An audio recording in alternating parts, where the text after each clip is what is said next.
네, 앞에서 이 재난 현장에 대한 인권, 그래도 기본 개념을 듣고 저희가 피해자에 대한 인권을 살펴보았고요. 이번 시간에는 그러면 자원봉사자가 서비스를 하는데 그 자원봉사자의 인권은 어떤 게 있는가, 그리고 어떻게 보면 자원봉사 인권이 좀 침해되는 사례들을 소개해 드리면서 여러분 입장에선 이렇게 들으시면 될 것 같아요. 여기 왜냐하면 영상을 들으시는 분이 또 자원봉사자에게 어떤 업무를 주시는 분이라면 이러이러한 분은 지켜줘야 된다. 그리고 여러분들이 현장에 가는 자원봉사자라면 이러이러한 거는 지켜달라고 요청해도 된다라고 해석하시면 될 것 같아요. 대신에 이런 인권적인 부분이 지켜지지 못할 현장도 전 있다고 생각해요. 왜냐하면 재난의 현장이기 때문에 그것에 대응해야 되는 것이 어쨌든 피해자를 먼저 중심으로 하다 보니 자원봉사자에 대한 처우는 조금 밀립니다. 근데 그거는 의도했다라고 표현할 수 없어요. 그래서 조금 저는 양쪽 다 이해를 해주시되, 그렇지만 우리가 이런 현상과 이런 사례를 알고 민감하게 적용하기 노력하는 거는 대단히 중요한 것 같습니다. 그러면 이번 시간에는 자원봉사 인권 사례로 여러 가지를 알아보도록 할게요. 여러분 가장 쉽게 자원봉사 활동할 때 8시간 이상은 인정하지 않죠. 그것이 시작하게 된 계기가 우리가 노동자도 하루 8시간인데 자원봉사자가 8시간 이상 계속 그렇게 노동적 서비스를 한다는 건 옳지 않다. 인권에 위배된다는 거예요. 그래서 오히려 과거에는 뭐 밤 10시, 11시, 그다음에 안 치면 새벽부터 이렇게 자원봉사 활동을 막 요구하는 사례가 있었어요. 그리고 요청도 들어왔고, 근데 만약 그게 필요하다면 저희도 상당히 이렇게 배치를 하는데 그것이 안전상 위험하고 정말 필요한 게 아니면 실제로 자원봉사자에게도 안전과 휴식권이 보장돼야 된다는 이야기입니다. 여러분이 이렇던 재난 현장에서 자원봉사자는 아니지만 실제로 이렇게 산불 진화대원이나 실제로 종사자가 사망하거나 다치는 사례 많이 보죠. 그러면 우리는 그때 잠깐 분노는 해요. 근데 모든 활동에서 그걸 지켜지고 있는 거를 개선하고자 노력하는 건 좀 덜한 것 같아요. 어쩔 수 없이 자원봉사자가 원하더라도 그분들이 내가 너무 힘들지만 이 피해 상황을 보면 계속 하고 싶어져요. 또 열심히 하시는 분들은. 그래도 저희는 중단을 시키는 거, 위험하면 철수시키는 거, 이런 거는 관리자가 무조건 보장하도록 노력해야 됩니다. 그래서 최근에는 폭염 현장에는 이렇게 시원한 어떤 용품들이 제공이 되거나 또 잠깐 쉬는 시간을 두거나 오히려 매뉴얼상에는 폭염 기간에 자원봉사자를 몇 시부터 몇 시까지 이제 배치하지 않도록 야외를 얘기합니다. 야외에 배치하지 않도록 권유한다거나 아니면 꼭 휴게 시간을 지키도록 한다거나 이런 부분들이 좀 독립적으로 제공돼야 될 것 같고요. 실제로는 야외 활동이더라도 자원봉사자가 쉴 수 있는 휴식 공간을 제공하다라는 것이 저희가 매뉴얼로 요구하고 있습니다. 그리고 실제로 그렇게 많이 적용되고 있습니다. 자원봉사 종합보험은 우리 국가가 1365에 가입된 자원봉사자 전년도 시간이 있다면 활동하고 계시다면 가입을 해드리고 있어요. 그래서 이거는 세계적으로도 정말 베스트인 제도라고 생각해요. 아마 자원봉사 활동 기본법이 있기 때문에 가능한 제도입니다. 그리고 자원봉사자에 대한 어떤 위생이든 방역이든 이런 안전관리, 그런 지침들 지키는 거 대단히 중요합니다. 여기에 구체적으로 명시되지는 않았지만 가끔은 자원봉사자가 이용하는 모든 시설, 그리고 배치되는 그런 수요처 또한 이런 것들을 지켰으면 좋겠고, 재난 현장을 떠나서도, 그리고 자원봉사자가 가는 곳에 우리 사회가 갖고 있는 사회 안전이라고 하는 지켜야 될 법들이 그 공간에도 지켜졌으면 좋겠어요. 근데 간혹 그렇지 못하고 있거든요. 아무래도 사회복지기관과 비교를 한다면 사회복지기관은 서비스 대상자들이 이용하는 기관이다 보니 예를 들어서 어떠한 것이 인간에게 유해하다라고 나오면 이런 유해물질을 철거하는 거, 이런 것들이 의무적으로 예산이 확보된다거나 그것을 하도록 바로 이렇게 지침이 내려와요. 근데 자원봉사자는 이게 서비스를 받는 대상자라는 인지가 없죠. 아직까지 내가 원해서 그냥 서비스를 한다라고 생각하기 때문에 우리 국가로 보면 동일한 국민입니다. 그럼에도 이런 시설에서 보장받지 못하고 있어요. 오히려 서비스를 주는 사람이 더 안전해야 될 것 같다는 게 아무래도 자원센터에 근무하는 저로서는 주장하고 할 수밖에 없는 내용 같습니다. 그다음에 두 번째가 차별과 폭력, 프라이버시의 침해입니다. 성별, 연령, 지역, 장애, 플러스 알파는 더 많을 거예요. 여러분 이런 경험은 하지 않으셨으면 더 좋았겠죠. 언어, 신체적 폭력, 사생활 침해, 되게 단순한 단어로 설명돼 있고 누구나 다 아는 단어지만 이것이 일어나면 절대 안 됩니다. 법적인 만약에 문제가 있는 요소라면 처벌까지도 우리는 생각해야 되는 거죠. 당연히 돼야 되는 거죠. 서로 간의 학대 일어날 수 없고 성범죄 절대 일어날 수 없는 거죠.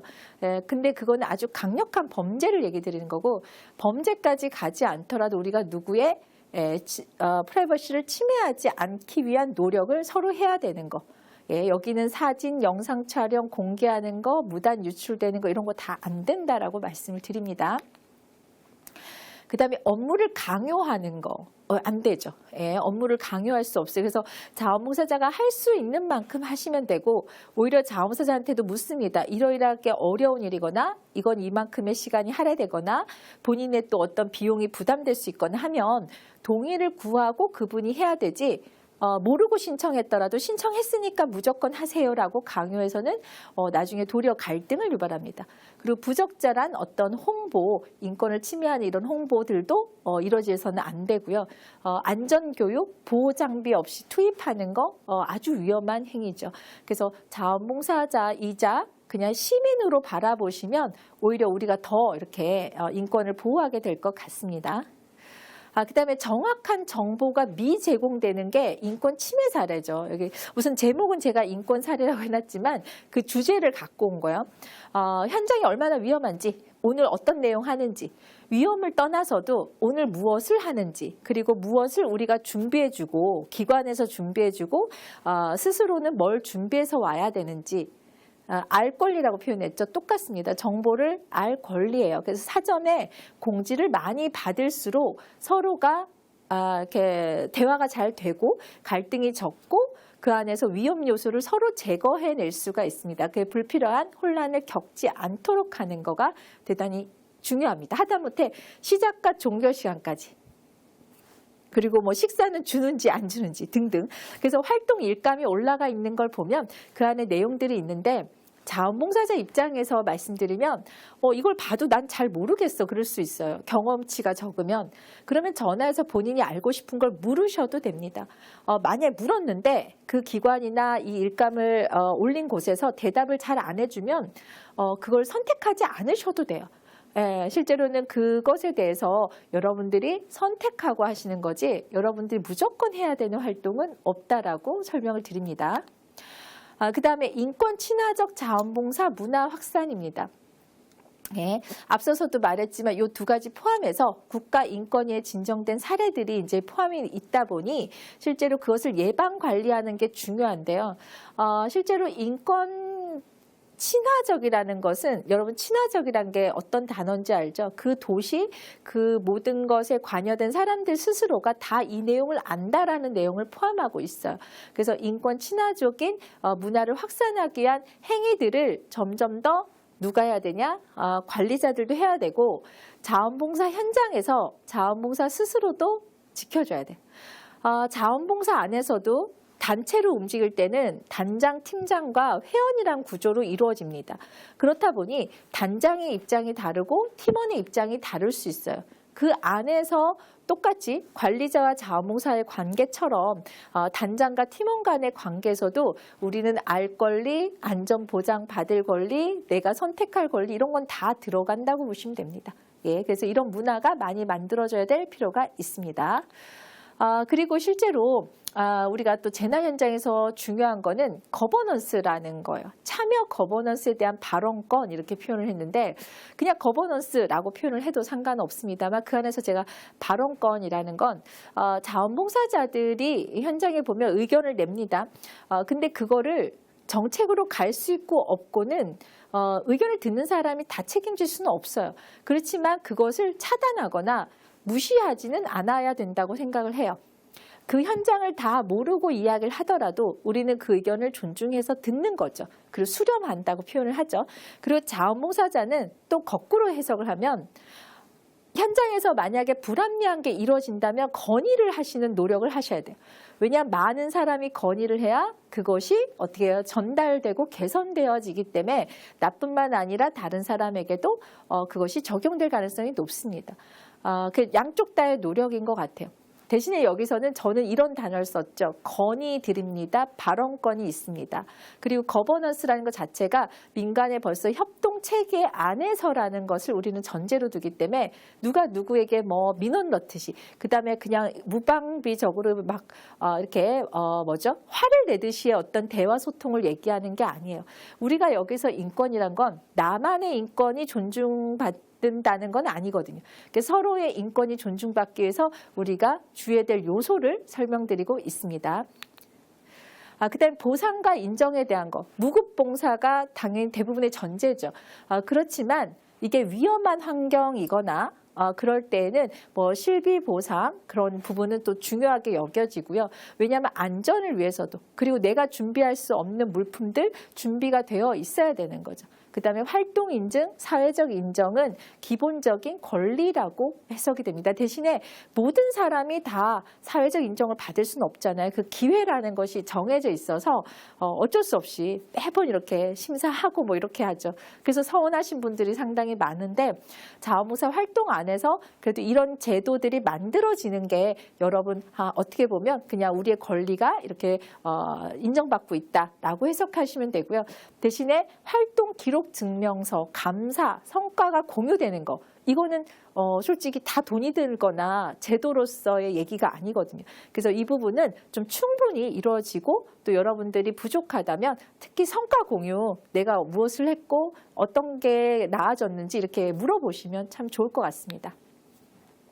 이제 마지막으로 이제 어쨌든 재난 현장에 계셨어요. 그러면은 심리적 외상이 자기가 느꼈든 안 느꼈든 있을 수 있어요. 그래서 실제로 만약에 정말 심리적으로 내가 불안해졌다. 갔다 왔더니 계속 꿈에 나타나거나 잠을 자기 어렵거나 뭐 여러 가지 이유가 있을 거예요. 또 여러 가지 상황이 있는데 그렇게 취약해졌을 때는 이런 부분들을 상담을 요청하시거나 또 교육을 받거나 아니면 그런 현장에 가지 않거나 뭐 여러 가지들에 대한 보호를 받는 것이 필요합니다. 그래서 전문가들도 동일한 재난 현장에 3일 이상 가게 되면 하루 이틀 쉬고 다시 가거나 나의 상태가 어떤지 이렇게 체크하도록 되어 있어요. 그래서 제가 오늘 이 교육 영상에서는 보여드리지 않는데 대구시 자원센터 홈페이지 들어가셔서 그 재난 포탈이 따로 있어요. 그 안에 들어가면 QR코드로 여러분이 실시간으로 스트레스, 불안 이렇게 심리검사할 수 있는 게 있어요. 한 10가지 문항도 안 됩니다. 그 체크하시면 이게 전문 설문이라서 거기서 만약에 위험이라고 뜨면 아마 이렇게 상담 받으세요 뭐 이런 메시지가 뜰 거예요. 그래서 재난 현장에서는 스스로 보호하기 위한 노력도 중요하다 이렇게 말씀을 드립니다. 쭉 말씀드리면 여러분이 다 몰랐던 사실 아니죠. 대신에 이걸 인지하고 있느냐 인지하지 않고 그냥 흘러가냐에 따라서 우리 자원봉사 현장이 보다 인권 친화적으로 변화할 거냐 아닌가가 좀 나눠질 수 있을 것 같아요. 그래서 잘 한번 체크해 보시는 건 중요할 것 같습니다. 수고하셨습니다.